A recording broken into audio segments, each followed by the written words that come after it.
Hi, welcome to the Wrangling Rutherfords. So today we are going to prep our garden for next year. This past year we grew a garden for really the first major vegetable garden I've ever grown.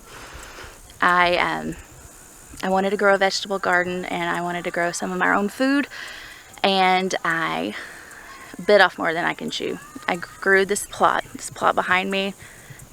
Big plot, didn't know what I was doing. We plowed it up, we tilled the soil, we made rows, and we just threw a ton of plants in the ground. And I made a ton of mistakes, and well, I did some good stuff too. I did grow quite a few squash, quite a few beans, some green beans, whole bush beans actually. But I made a lot of mistakes. I put way too many plants in the space. I put them way too close together. I didn't really amend my soil very well. And honestly, the one thing that grew the best were the weeds. And the weeds just took over everything. And by late June, early July, the weeds were just so bad that I gave up on the garden and I didn't get as good a results as I hoped I would. So I've been doing a lot of studying and researching, and I found a bunch of information about no-till gardens and the no-till method and why it's important and how it improves your soil. And I think that's the route we want to take. So I'm a complete novice, a beginner. I've never done this before, but I'm trying to just learn more as I go along. So this garden plot behind us, as you can tell, it's just nothing but weeds, nothing but big tall weeds. But today, my husband and I, we're going to mow it down with the bush hog behind our tractor, and then we're going to move our chickens onto the land to fertilize it and prep it for next spring. So I'll be showing you our process as we go through. Anyway, I hope it works out and I hope you enjoy it. Here we go. Let me see. What kind is it? I don't know, but it has iron on the outside of it. Look, it's got, I think it might be like some type of iron ore.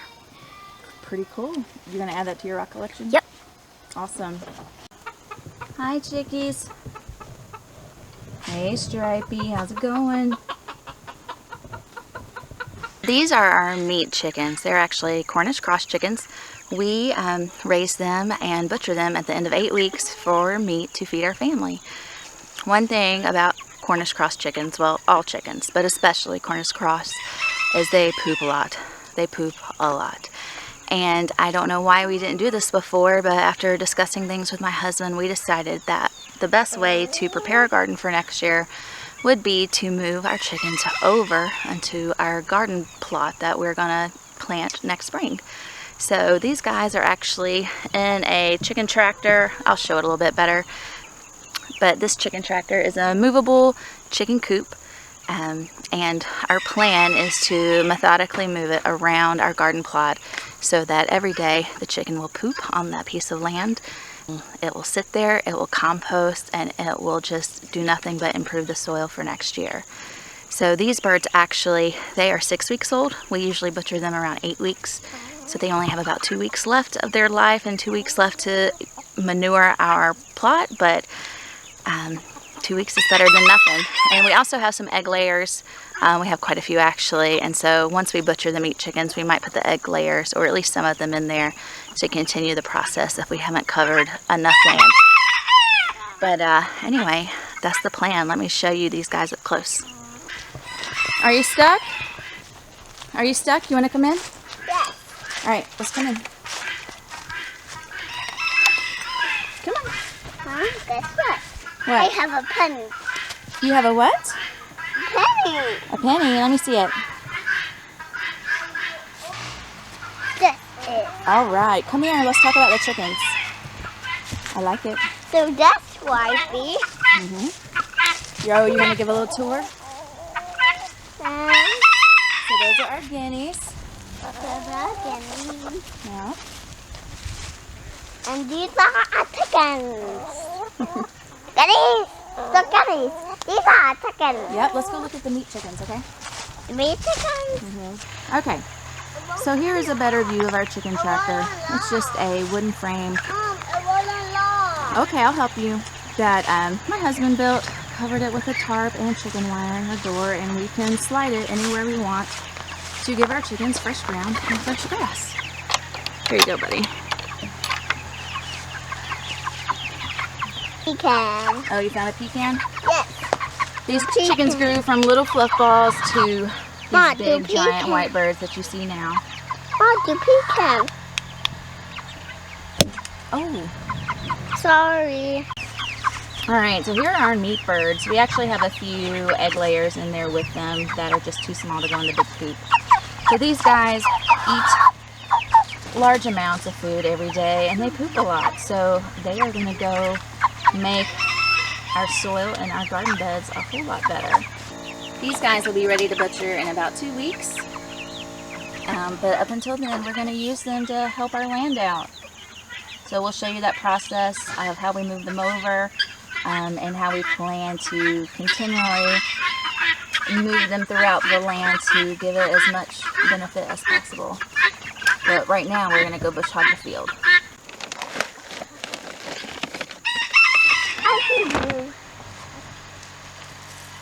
Put them in your hand.